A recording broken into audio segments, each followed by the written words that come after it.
Both pilots were dead. The plane was falling. The only person who could fly it was an 11-year-old black boy from Detroit who had never set foot on an airplane in his life. 31,000 feet above Lake Michigan, Delta Connection 2208 drifted into a slow, quiet dive. Captain James Wilson was slumped against the side window, skin the color of cold ash, lips already turning blue. First Officer Jennifer Taylor had fallen forward onto her yoke. Her hands stopped halfway to an oxygen mask she never reached. A cracked valve behind them was still whispering poison into the cockpit. In the captain's seat, a boy in a grape-stained Goodwill hoodie gripped the yoke with both hands.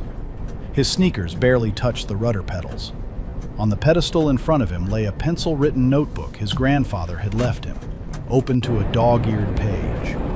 6,500 hours in a simulator, 0 hours in the sky, 30 souls behind him, one breath left to decide.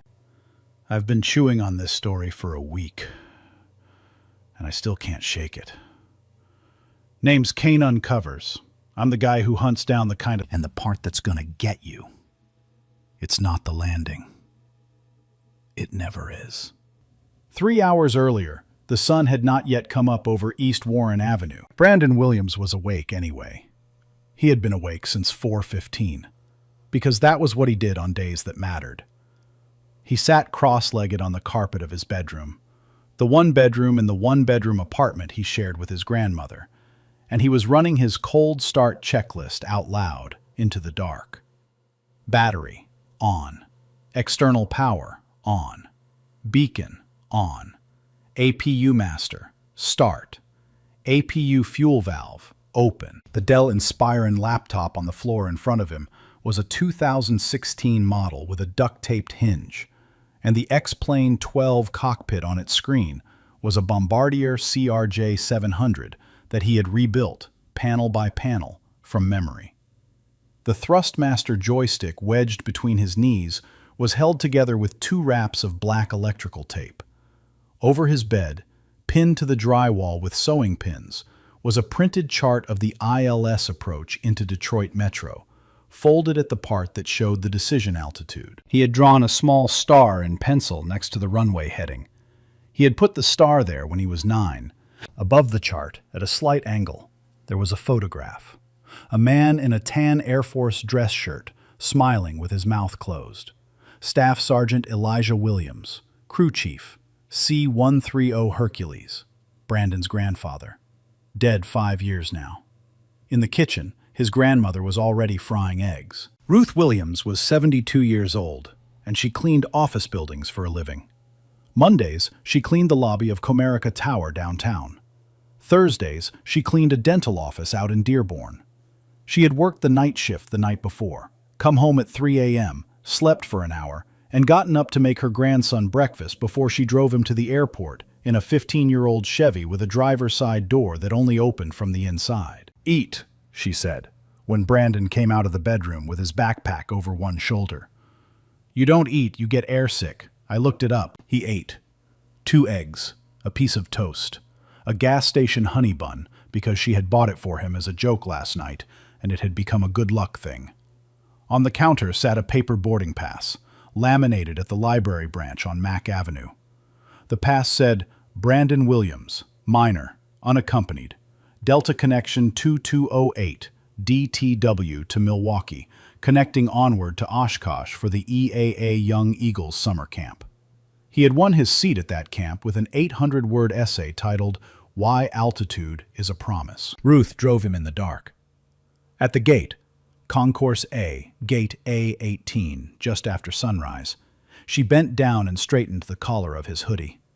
"Your granddad would be proud," she whispered. He nodded. He did not say anything back. He did not trust his voice. She watched him walk down the jet bridge with the other passengers. He was the smallest person in line by 1.5 feet. In seat 3A, a woman named Catherine Anderson watched him board from behind the rim of a vodka tonic she was not going to finish. She was 53. She was a partner at Whitfield and Grant LLP, billable rate $1,250 an hour, and she had been rebooked onto this regional jet in the middle of the night after her Atlanta connection canceled. Her Louis Vuitton briefcase was on the floor by her feet. Her suit had not wrinkled. Nothing about her had wrinkled in a long time. When Brandon passed her row on the way back to 14C, she turned to Maria Brooks, the lead flight attendant, and she said quietly, "Is that child traveling alone?" Maria smiled. "He's a minor passenger, ma'am, pre-boarded. We keep an eye on them." Catherine watched him find his seat. She watched him take off his backpack, very carefully, and tuck it under the seat in front of him. She watched him pull out a library copy of Stick and Rudder with the barcode still on the spine. She did not smile. In the cockpit, 11 rows ahead of her, Captain James Wilson was running the same checklist Brandon had whispered into his bedroom carpet an hour before. His first officer, Jennifer Taylor, was 34 years old and engaged to be married in May. She wrinkled her nose. "James," she said, "you smell that?" "De-icing fluid," he said. "They were spraying when we pushed back." "It's sweet, like melted sugar." "That's de-ice," he said again, without looking up. The cracked bleed air valve on the number 2 engine began, very quietly, to open. 29 minutes after takeoff, the smell in the cockpit went quiet. The seatbelt sign went off at 10,000 feet, and Catherine Anderson unbuckled hers. She did not need to. She did it anyway. She leaned across the aisle, across the empty seat of 3B, where her assistant should have been sitting, and she looked at Brandon Williams the way she looked at junior associates in a deposition she was about to win. "Traveling alone, sweetheart?" she said. "Does your mother know where you are?" Brandon looked up from Stick and Rudder. He closed the book over his thumb, the way he had been taught to hold a page. "My grandmother put me on the plane, ma'am," he said. "She's proud of me." "That's not what I asked." "It's what I have, ma'am." She did not know what to do with that. She sat back. Maria Brooks came by a minute later with the drink cart. She looked at Brandon and at the book on his lap, and then she leaned down and spoke a little more slowly than she had spoken to the man in 14D. "Would you like some headphones, honey, for the movie? I can show you how to plug them in if you need help." "I have my own, ma'am. Thank you." She gave him a pair anyway, sealed in plastic. He took them and said thank you again. She came back 8 minutes later and offered him a second pair, because she had forgotten the first time. He took that pair too. He did not correct her. In 12B, a 52-year-old man named Daniel Miller leaned into Brandon's space and asked if Brandon would mind swapping seats because Daniel's knees hurt and the middle row was more generous. Brandon said yes. He moved to 14C. He did not ask for anything in exchange. When he was resettled, he opened a small spiral notebook of his own and began to write numbers down the left margin in a clean, straight hand. Altitude, 310. Airspeed, 370. Outside air, -42. Wind, 220 at 42. He did not know why he was writing them. He had been writing them for 5 years, every time he flew a simulator, and he had not known how to stop. Across the aisle from him, in 9D, a 31-year-old woman named Sarah Brown was rocking her 8-month-old daughter, Lily, whose cheek had found the soft spot on Sarah's collarbone and gone still. In 22A, a man named Peter Johnson was sweating more than the cabin warranted. His fingers were trembling on the armrest. He did not know it yet, but his blood sugar was dropping, and it had been dropping since the gate. In 14D, one seat behind Brandon, a 68-year-old man named George Davis watched Brandon's page of numbers with a small, careful interest. George had worked 32 years at Delta's Tech Ops hangar in Atlanta, and he had seen this handwriting before. This was the handwriting of a kid who had been taught to talk to an airplane. He had seen it on flight deck checklists and on the margins of manuals. He had never seen it on an 11-year-old. He caught Brandon's eye. He touched the brim of his cap. Brandon nodded back. In the cockpit, Captain Wilson keyed the mic for Minneapolis Center and asked for a step climb to flight level 350. Minneapolis Center, Delta 2208, request flight level 350. The syllables slurred, just slightly, just enough. At his station in Sector 23 at the Minneapolis ARTCC, Thomas Walker, 61 years old, 35 years of service, 2 months from retirement, made a small pencil note on his scratch log. Pilot sounds tired. He approved the climb. In the cockpit, First Officer Taylor yawned. She yawned again. She yawned a third time, inside 40 seconds. Neither of them touched their oxygen mask. The sweet smell had been there long enough now that it did not smell like anything at all. In 14C, Brandon finished his column of numbers and drew a small line underneath, the way his grandfather's notebook had taught him. He put the cap back on his pencil. He looked out the window at a cloud that looked like a shoulder. He did not know it yet, but he was the only pilot left on the airplane. The airplane began to sink at 9:23 in the morning. It did not sink the way movies show an airplane sink. There was no lurch. There was no alarm. The autopilot was still holding altitude the last time it could, and then it could not, and the needle on the altimeter began, very slowly, to unwind. 31,000, 30,900, 30,800, 90 seconds. Brandon felt it first in his ears, a softness, a pressure that had not been there. He looked up at the overhead bulkhead screen, the little passenger info screen that showed altitude in white numbers on a blue field, and he saw the numbers moving in the wrong direction. 2 rows behind him, a toddler started to cry. Brandon reached into his backpack. He pulled out the spiral notebook his grandfather had written for him when he was 6. How to Talk to a Tower. The cover was held together with Scotch tape. He put it on his lap and he put his left hand on it flat, the way his grandfather had taught him to put his hand on his chest before saying anything important. Then he unbuckled his seatbelt. Up the aisle, Maria Brooks was standing at the forward galley curtain. Her smile was the kind of smile flight attendants are trained to wear in the first 30 seconds of a problem, before they know if it is a problem. She rapped her knuckles against the flight deck door in the crew pattern. 3, 2, 1. She waited. She knocked again. The same pattern. Nothing. Her smile went away. "Excuse me." Brandon was at her elbow. She looked down at him, and then down farther, because he was shorter than she had remembered. "Honey, go sit back down, please." "Ma'am." He kept his voice level. "The plane has been descending for 90 seconds, and the crew isn't answering the door. That means the crew can't answer the door. Post 911 procedure. You have the override keypad code. You should use it." She stared at him. "How old are you?" 11, ma'am. We don't have time for that question." Behind them, Catherine Anderson was on her feet. Her face was white. "What is going on? Somebody tell me what is going on." "Sit down, Catherine." George Davis had stood up too. "Sit down, ma'am. Let the boy talk." "He's a child." "He's the only person on this plane who said the right thing so far. Let him talk." Maria's hands were shaking. She punched the override code into the keypad. The lock cycled. The door swung inward. Brandon stepped around her. The smell hit him first. Sweet. Like a candy factory on fire. He had read about it once, in a pilot's memoir about an incident over Cyprus. Carbon monoxide, colorless, odorless by itself, but the fuel that carried it had a sweetness to it that a trained nose could catch. Then he saw the seats. Captain Wilson was slumped sideways, his head against the side window, his mouth slightly open. His skin was gray.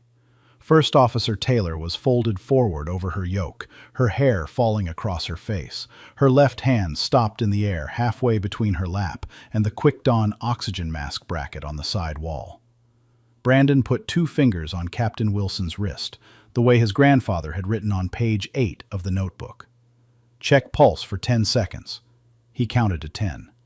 Nothing. He moved to First Officer Taylor. He moved her hair gently away from her neck, and he pressed 2 fingers into the soft place under the angle of her jaw, because her arms were still folded under her. He counted to 10. Nothing. He stood up. He turned around. Maria was in the cockpit doorway. Her eyes were enormous. He said, softly, "They're gone." She covered her mouth. "Maria," his voice did not rise. Oxygen masks. The quick dawn ones. Put one on. I need one too. She moved. She pulled the mask off its hook on the side wall and pushed it across to him. He slipped the harness over his head, tightened it, and breathed in. Pure, cold oxygen flooded his lungs. He hadn't realized he had been breathing shallow until he wasn't anymore. He reached up. He found the overhead panel. He had memorized this panel on a laptop in Detroit, and he turned off the number 2 engine bleed. The fresh outflow air replaced the sweet smell inside 30 seconds. A small red ECAM message appeared, and Brandon acknowledged it with a thumb. Then, carefully, with George Davis in the jump seat now behind him, they moved First Officer Taylor out of the right seat and down to the cockpit floor, and they covered her with a Navy cabin blanket, the way you cover someone you intend to respect. Captain Wilson they left where he was for the moment. They would move him in a minute. Not yet. Brandon slid into the right seat. He looked at the autopilot. Green. Altitude hold. Still engaged. Still working. Still the only thing keeping 30 lives out of Lake Michigan. He reached for the radio. He tuned backup frequency 121.5. He pressed the mic. Catherine Anderson was in the cockpit doorway now. Her hands were clasped in front of her like a schoolgirl's. Her voice was the smallest he had ever heard it. "Brandon, what can I do?" He did not turn around. "Ma'am, you can stay in the doorway. Only if you read me numbers when I ask. Nothing else." She stayed. He keyed the mic. "Mayday, mayday, mayday." I keep rewinding this part in my head. 11 years old, 2 fingers on a dead man's wrist, and the kid doesn't scream. He takes inventory. I've choked on way less in my own life. And this boy's about to fly a regional jet. Walker heard it on his headset at 9:26 and 34 seconds. He had been drinking a cup of cold coffee. He almost spat it. "Mayday, mayday, mayday. Minneapolis Center, Delta Connection 2208. Both pilots deceased. Repeat, deceased. Passenger at the controls. Student simulator pilot. No certificate. Request emergency vectors and a controller who can talk me down." The voice was a boy's voice. Walker pushed his chair back an inch from the console. He pulled his boom mic closer to his mouth, and he took 2 seconds before he keyed the transmit switch. Because he had been in this chair for 35 years, and he had learned that 2 seconds spent well is worth more than the best phrase you can think of in one. "Delta 2208, Minneapolis Center. Say again your souls on board and your fuel state." 30 souls, sir, including me. Fuel, 5,400 pounds. Altitude, 30,800. Heading, 290. Airspeed, 340. Squawking, 7700. Autopilot engaged. Altitude hold active. Walker closed his eyes for half a second. This was not a prank. Pranksters did not know how to squawk 7700. Pranksters did not report fuel in pounds. He keyed his mic. 2208, son. How old are you? And who taught you to talk to me like that? A pause. I'm 11, sir. X-Plane 12, 6,500 hours logged. CRJ systems memorized. My granddad taught me the radio before he passed. Son, what was your granddad's name? Another pause. When the voice came back, it was smaller. Staff Sergeant Elijah Williams, United States Air Force. Crew Chief, C-130 Hercules. 1968 to 1988. Walker put his hand over his mouth. He pressed a side button and spoke to his supervisor on the hotline. "Barry, Sector 23. I need the FAA Great Lakes region on the phone. I've got a miner at the controls of a CRJ 700 with both pilots down, and he sounds better than half my regionals. I want operations. I want the Delta dispatcher. I want the kid's grandmother on a cell phone. Get it done." He pulled his mic back. He made his voice quiet. He made it what his own father had sounded like when his father had taught him to drive a car. "Delta 2208, I read you, son. Altitude 30800, heading 290, autopilot engaged. My name is Tom Walker. I have 35 years in this chair. I am going to be your co-pilot today, and we are going to go home together. Confirm. A breath on the line. Confirm, sir. Co-pilot Walker. In the cockpit doorway, Catherine Anderson heard the word grandfather and pressed the back of her hand against her mouth. She did not make a sound. She did not make a sound for the next 20 minutes. Brandon's own hands, on the yoke, were perfectly still. 1,000 miles south, his grandmother was scrubbing a dental office sink and did not yet know her boy was flying the plane.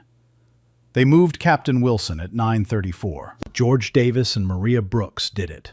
They unbuckled his harness slowly, because slow was respect, and they lifted him under his arms and behind his knees, and they carried him, together, 6 steps back to the forward galley, where they laid him on the floor against the bulkhead and covered him with a second navy blanket and folded his hands across his chest. Neither of them spoke. Maria was crying. George was not. George had buried both of his brothers in uniform, and he knew that right now, crying was not what the men behind him needed from him. When they came back, Brandon was already in the left seat. He had slid across the center pedestal on his belly rather than stand up and walk around, because standing up and walking around meant not looking at the cockpit, and right now, he could not afford to stop looking at the cockpit. He was in the captain's chair. His seatbelt was fastened. His sneakers were on the rudder pedals, and the pedals were not adjusted forward enough, because the pedals had been set for a man 6 feet tall. He was 48 inches. He put both hands on the yoke the way he had seen his grandfather's friend Walter Dupree do once, at an air show in Willow Run when Brandon was 7. Light. Like you were holding a bird that had landed on you by accident. Before he touched anything else, he did something no camera would ever record. He turned his head to the right, to the place where First Officer Taylor had been lying on the cockpit floor under the blanket, and he said, very softly, "Thank you, ma'am." He turned his head to the left, to the empty captain's seat he was now sitting in, where Captain Wilson had been 12 minutes before, and he said, "Thank you, sir." The open microphone on the panel was not keyed. Only Thomas Walker, whose finger had slipped onto the push-to-talk on his end of the line, heard it. Walker did not tell anyone about that for 3 years. Brandon keyed his mic. "Tom, cockpit secured. Both crew members respectfully relocated. I'm in the left seat now. Autopilot still engaged. Altitude 30800. Heading 290. Fuel 5,350 pounds. Burn rate, normal." "Copy that, son. Nice work." George Davis slid into the jump seat behind Brandon. He buckled in. He did not say anything. He was there to be useful, and Brandon knew it. Catherine Anderson was still in the cockpit doorway. Her knuckles on the frame were bone white. "Ma'am," Brandon said without turning, "I need one thing from you." "Anything." "On the overhead panel, there's a display that says CABALT. It's a number. Right now it reads 8.3. Every 30 seconds, I need you to read it to me. If it moves more than 0.2, either direction, I need you to say it louder. Can you do that?" "Yes." "Then please start." 8.3. "Thank you, ma'am." Walker came back on the frequency. "Delta 2208, Minneapolis Center. Nearest suitable field is Cherry Capital Airport, Traverse City, Michigan. Identifier Tango Victor Charlie. Runway 28, 6,500 feet available. Emergency services staged. I'm going to vector you there. Turn right heading 310. Descend and maintain 10,000. Right 310, down to 10,000. Delta 2208. Brandon did not touch the autopilot yet. He reached up. He turned the heading bug on the MCP to 310, slowly, with his thumb. He dialed the altitude down to 10,000. He clicked the VS wheel to minus 1,800 feet per minute. The CRJ's nose dipped into the new heading, and for the first time since he had sat down, the airplane was descending on purpose. 8.3, Catherine said behind him. Out in the cabin, Maria was handling 26 passengers by herself. Sarah Brown had Lily on her chest, face inward, and she was humming something Brandon's grandmother had hummed to him once when he had strep throat. In 22A, Peter Johnson had started to hyperventilate. He stood up, on the 4th degree of descent, and lunged for the overwing exit handle. 3 passengers grabbed him. A young woman with a nose ring got an arm around his shoulders. A man in a business suit put a hand on his chest. Daniel Miller. The same Daniel Miller who had taken Brandon's window seat 2 hours before, held Peter's other arm, gently. And Daniel Miller, 52 years old, with a mortgage and a wife and a daughter in college, said, "Brother, look at me. We're okay. The kids got it. We're okay." Catherine heard the commotion. She stepped out of the cockpit doorway for exactly 90 seconds. She was not a lawyer right then. She had been a nurse in the medical ICU at Henry Ford Hospital for 4 years before law school, and some part of her, the part that knew how to read the color of a person's lips, recognized what she was looking at. She knelt beside Peter. She looked at his pupils. She took his wrist. She smelled his breath. She called back to Maria over her shoulder. "Juice. Orange juice, apple juice, any juice. Glucose tablets if you have them. He's hypo. He's not insane." Maria found a can of apple juice in the drink cart. Catherine held it to Peter's lips and tilted it. 90 seconds later, his hands had stopped shaking. She came back to the cockpit doorway. 8.3. "Thank you, ma'am." "Brandon." "Yes, ma'am." "What's your name again?" "Brandon Williams, ma'am." A pause. A long one. The autopilot altitude alerter beeped as they passed through 25,000 feet. "I'm sorry." He did not turn around. He did not make her do the work of being looked at. "It's all right, ma'am. Just keep reading me the pressure." 8.3. In the jump seat, George Davis was watching the hydraulic synoptic page on the center display, and his face had changed. "Brandon." "Yes, sir." "You've got an amber caution on hydraulic system 2. I don't like it. You're going to have partial flaps on final. Plan for it." "How partial, Mr. Davis?" "Call me George, son. 20 degrees max. You'll be landing faster than the book wants. VREF plus 15. "Copy that, George." Brandon breathed out. He wrote a number on the corner of his grandfather's notebook, which was open on the center pedestal next to the quick reference handbook. VREF plus 15. 150 knots over the fence. Maria came forward. She was carrying a printed sheet of paper, still warm from the ACARS printer. "Emergency services want a revised passenger manifest, honey, for triage staging, in case." Brandon took the sheet. He laid it on his knee and glanced down it, not to read it, but to make sure it was complete. His own name was on line 29. Williams, Brandon, minor, unaccompanied, passenger. He did not say anything. He handed the sheet back. George Davis, from the jump seat, watching him, spoke very low. "Kid, you got hands. Don't let anybody on this earth tell you different. Ever again." "Yes, sir." Behind him, quietly, in the cockpit doorway, Catherine Anderson said, 8.3. Somewhere over northern Michigan, a small boy who had not been visible to her 2 hours ago was flying a jet through her life and into everyone else's. The only way down was to trust the boy they had all ignored. Walker's voice came back at 19,000 feet. "Brandon, weather update for Traverse City. It's not what we hoped for. Ceiling 800 overcast. Visibility 1¼ miles. Winds 220 at 22, gusting 30. Runway 28 is wet, below visual minimums. You're going to need a full ILS approach in actual instrument conditions." Brandon was quiet for 3 seconds. He was quiet because he was running 5 problems in parallel in his head, and he had learned from his grandfather's notebook, page 22, that when you have 5 problems, you name them out loud before you solve them. He keyed the mic.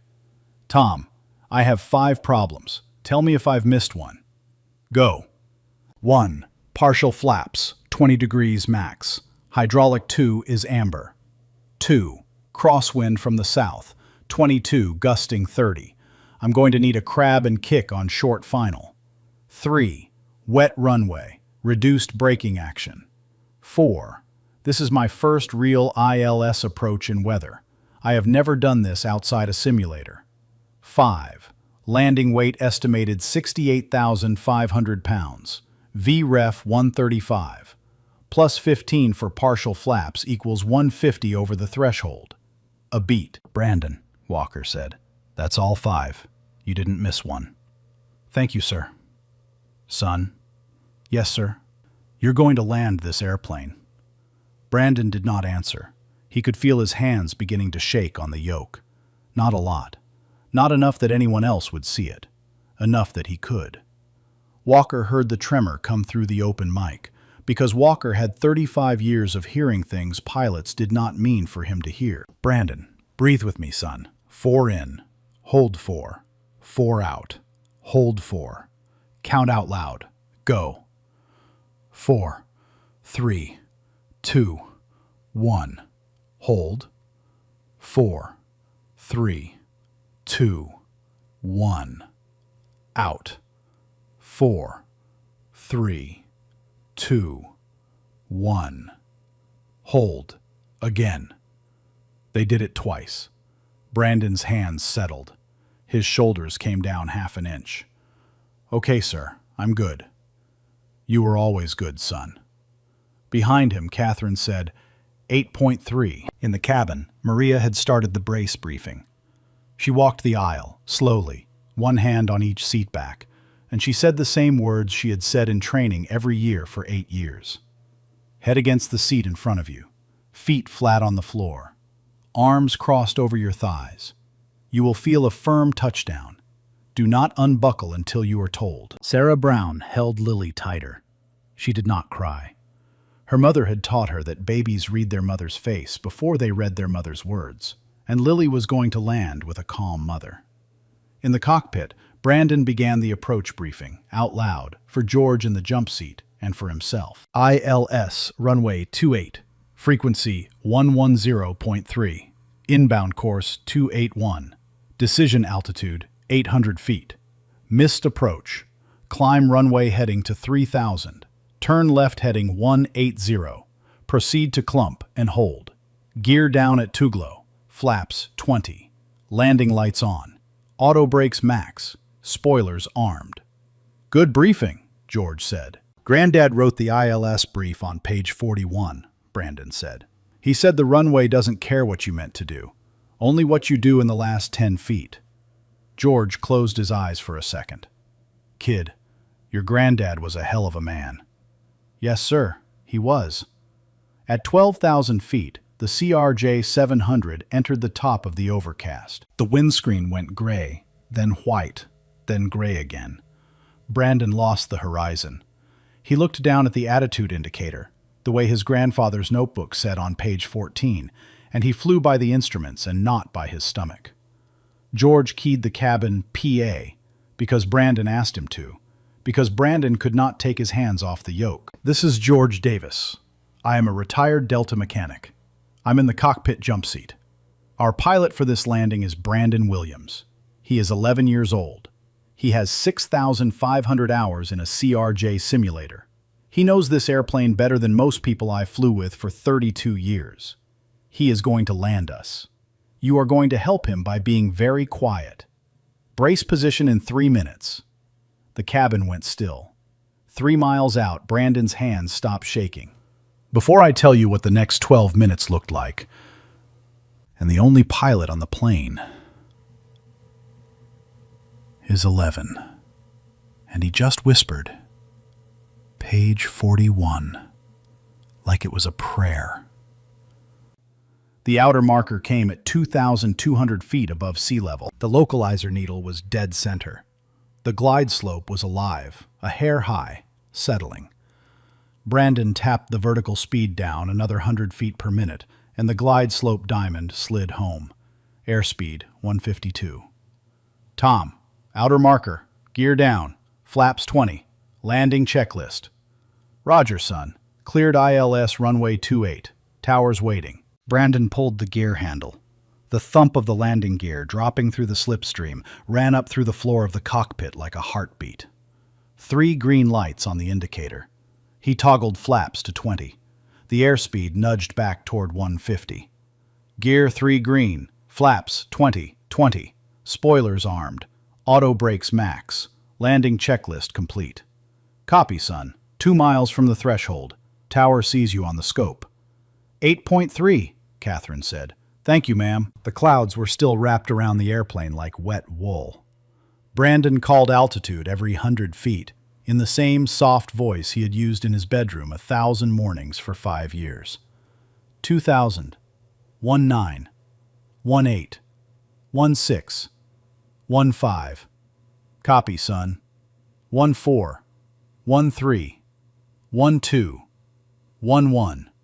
1,000. 2208. Runway in sight at minimums? Looking. 900. 800.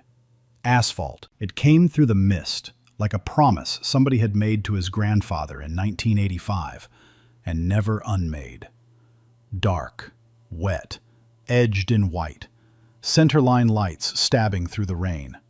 Runway 28 at Cherry Capital Airport, Traverse City, Michigan. 6,500 feet of concrete, and for the next 90 seconds, it was the only piece of earth in the world that mattered. Runway in sight. Landing. Copy, son. Wind 220 at 25. Brandon felt the airplane yaw as the crosswind pushed his tail. He crabbed 12 degrees to the right. The nose pointed off into the weather. His wing pointed at the runway. 200 feet. 100.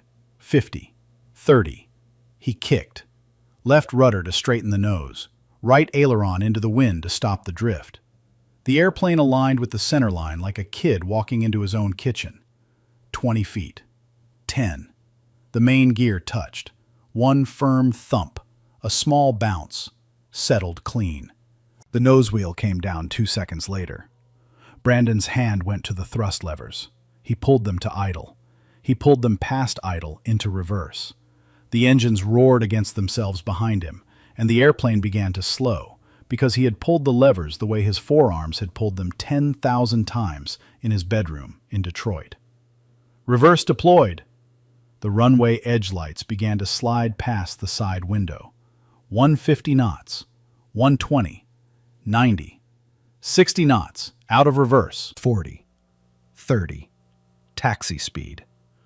2208. Clear the active. Taxiway Alpha 3. Brakes set. There was silence on the frequency for half a second. Then the tower controller at Cherry Capital, a man named Frank Dawson, who would never forget this shift for the rest of his life, said, in a voice that broke 3 words in. 2208. Welcome home, son. Taxi to the gate. We've got everyone waiting for you. Brandon set the parking brake. His knees gave out. He did not fall, because the seat held him, but his legs would not hold his weight. He knew it would be a while before they did again. That was all right. There was nothing left for his legs to do. In the cabin, nothing happened for about 4 seconds. Then Sarah Brown lifted Lily over her head, like an offering, like she needed the baby to see with her own eyes the boy who had done this. Catherine Anderson slid down the cockpit doorway to the floor and did not try to stand up. Daniel Miller put his face in his hands. Peter Johnson was holding onto the seat back in front of him and repeating, "Thank you, thank you, thank you," to no one in particular. Maria Brooks was laughing and crying at the same time. George Davis was on his knees in the jump seat, head bowed, and his lips were moving in a prayer he had not said since his brother's funeral. Brandon unbuckled. Slowly. His fingers were trembling now, for the first time in 90 minutes. He climbed down out of the captain's seat, and he walked the 5 steps back to the galley floor, where Captain Wilson lay under a blanket and First Officer Taylor lay under another, side by side. He knelt between them. He did not touch either of them. He folded his hands in his lap. Captain Wilson, First Officer Taylor. The microphone on the cockpit panel behind him was still open. Tom Walker, at his station in Sector 23 at the Minneapolis ARTCC, stopped breathing. "I'm sorry I couldn't do more," Brandon said. "I kept them alive. I tried. Thank you for what you did before. Thank you for the airplane." He bowed his head. Tom Walker put his headset down on the console and covered his face with both hands. His supervisor, a man named Barry, came around the corner of the cubicle and did not say a word. 24 other controllers who had been listening on the frequency stood up from their own stations across the room, and the whole sector was silent for 30 seconds, which, if you know anything about an air route traffic control center, is a thing that never happens. Then the paramedics boarded Delta Connection 2208. They confirmed what everyone already knew about the two people under the blankets. They removed them with the blankets still in place, without lifting, so that no passenger would see what was there. They did this because George Davis had radioed ahead and told them to. The passengers deplaned in silence. They walked past the cockpit door one by one. Every one of them looked in. Every one of them saw the small boy in the grape-stained hoodie sitting on the cockpit floor, holding his own elbows. Brandon walked off last. A Delta Gate agent named Patricia met him at the end of the jet bridge. Her face was streaked. "Son," she said, "your grandmother is on the phone." He took it. He stood there in the fluorescent light of Gate 3 at Cherry Capital Airport, and he listened to his grandmother cry, 1,200 miles away in a dental office she was supposed to be cleaning. "Baby," she said, "you did it." He looked at his own hands. There was a smudge of whiteboard marker on his right thumb from school the day before. He had forgotten to wash it off. "Granddad," he said, very quietly, so that only his grandmother on the phone could hear. "I did it. I kept the promise." The press conference was 4 days later at the FAA Great Lakes Regional Office in Des Plaines, Illinois. Brandon wore a borrowed Navy suit, 2 sizes too large. The shoulders fell past his shoulders. His grandmother had pinned the cuffs up with 2 safety pins. She sat next to him in the first row. On the dais with him, Thomas Walker, 2 weeks from retirement and wearing a tie for the first time in a decade. Ellen Wilson, Captain Wilson's widow, 56 years old, her hair freshly braided by her daughter that morning. Grace Taylor Bennett, Jennifer Taylor's mother, 62, holding a small black velvet jewelry box in both hands. 2 chairs on the end of the dais stood empty, with the uniform jackets of the captain and the first officer folded over their backs. No flags, no bugles. This was not a funeral. It was an accounting. The NTSB regional administrator read the preliminary finding aloud. A crack in a bleed air valve on the number 2 engine of Delta Connection 2208, approximately 1/4 of an inch long, had allowed combustion byproducts, principally carbon monoxide, to enter the cockpit environmental system during climb.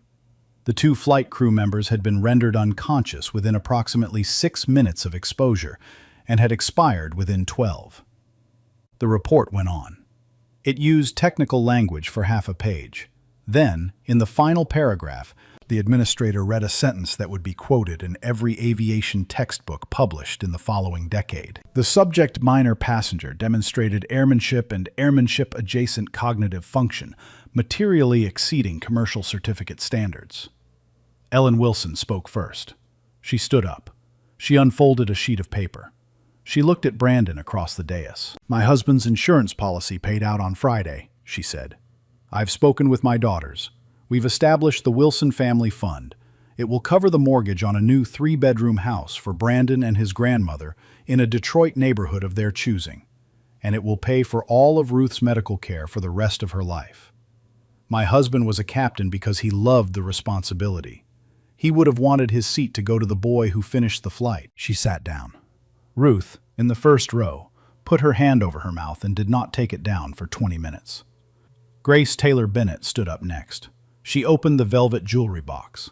Inside, on navy satin, lay a pair of small, silver first officer wings. They had been pinned to Jennifer Taylor's uniform shirt on the morning of the flight. "These were my daughter's first pair," Grace said. "She earned them at Mesa State in Grand Junction when she was 23. She kept them in a drawer. I want you to have them, Brandon, but I want you to promise me something." "Yes, ma'am." "Don't wear them. Not yet. You put them on the day you get your own, not before." "Yes, ma'am. I promise." Thomas Walker stood up. He did not have a prepared statement. He had a headset in his hand. A black Plantronics headset, 35 years old, with sweat stains on the foam and a coiled cord that had been coiled and uncoiled 10,000 times. "I wore this on the day your grandfather would have been proudest of you," he said. "You'll want something in your jump seat bag someday that has been there before. Take it." Brandon took it. He held it in both hands like it was made of eggshells. Catherine Anderson spoke from the floor, without a microphone. "I will not be taking the dais today," she said. "I didn't earn it, but I've established a foundation. I've funded it personally with $2.5 million. It will provide simulator rigs, instruction hours, and scholarships to middle schoolers in Detroit who want to learn to fly. It will be called the Ruth Williams Aviation Foundation." She turned to Ruth. "Because Ruth made the pilot, and because I was wrong." Ruth nodded. She did not speak. She did not have to. Delta Airlines announced Brandon's sponsorship a day later. Private pilot license upon reaching the minimum legal age. Full tuition at Purdue University's professional pilot program. CRJ 900 type rating upon graduation. A guaranteed first interview slot at Endeavor Air at age 23. A signing bonus held in escrow. EAA. Young Eagles renamed their scholarship for middle school aviators. It is now called the Williams Skyways Award, and it will be funded in perpetuity. George Davis, the retired mechanic from 14D, built Brandon a full-motion home simulator rig in the basement of the new house. 6 screens, authentic CRJ yoke, rudder pedals, parts donated by 30 of his former colleagues at the Tech Ops hangar in Atlanta. Completion took 82 days. Peter Johnson flew to Detroit with his wife. He left a medical alert bracelet on Ruth's kitchen table. To say, the small card attached read, that you are never invisible to me again. 2 weeks later, a letter arrived at the new house from the Historical Support Office of the United States Air Force. Staff Sergeant Elijah Williams's service record had been reviewed. He had been due, at the time of his discharge in 1988, 3 commendations that had been delayed in the administrative backlog of the period. Among them, the Meritorious Service Medal for his conduct as a crew chief on combat resupply missions during a classified period of operations. Ruth opened the letter at the kitchen table. She read it twice. She walked into the living room. She pinned the medal on the wall above the stove, where a cross had hung. At the press conference, Brandon had spoken for 90 seconds. He had thanked his grandmother. He had thanked Thomas Walker. He had named Captain Wilson and First Officer Taylor once each, slowly, the way you name people who have given you something you can never give back. And he had said, "My granddad used to tell me that altitude is a promise. I want to help keep it. For kids like me, and for the crews who didn't come home." That night, back in Detroit, Ruth made him a grilled cheese sandwich at the old kitchen table in the old apartment. "Baby, 5th grade Monday?" "Yes, ma'am." He went. The new house has 3 bedrooms and a basement that smells like fresh electrical solder. Brandon's room is on the 2nd floor. The window faces east, toward the airport. On the wall above his new desk, Ruth hung the water-stained piece of ceiling from the old apartment, the patch shaped like the state of Michigan, inside a thrift store picture frame. She said it was important. She said a map of where you came from is worth more than a map of where you are going. Tom Walker's Plantronics headset sits on the corner of the desk. Inside a small glass case, on a bookshelf by the bed, rests a pair of silver first officer wings that Brandon has promised not to wear yet. Downstairs, above the stove, an Air Force Meritorious Service Medal hangs where a cross once hung. And on the desk, open to a new page, is a pencil-written spiral notebook held together with Scotch tape. How to talk to a tower. Brandon has added a single line underneath his grandfather's final entry. The date is 4 days after the landing. The handwriting is his own. First real flight. Logged. B. Williams, age 11. Outside, through the window, a contrail crosses the Detroit sky and turns slowly pink in the evening light. Brandon Williams was never the boy nobody expected. He was the boy nobody bothered to ask. If this story reminded you that small hands can hold the sky, A quick subscribe is how you tell us to keep finding the kids nobody bothered to ask. Someone you know needs to hear this tonight.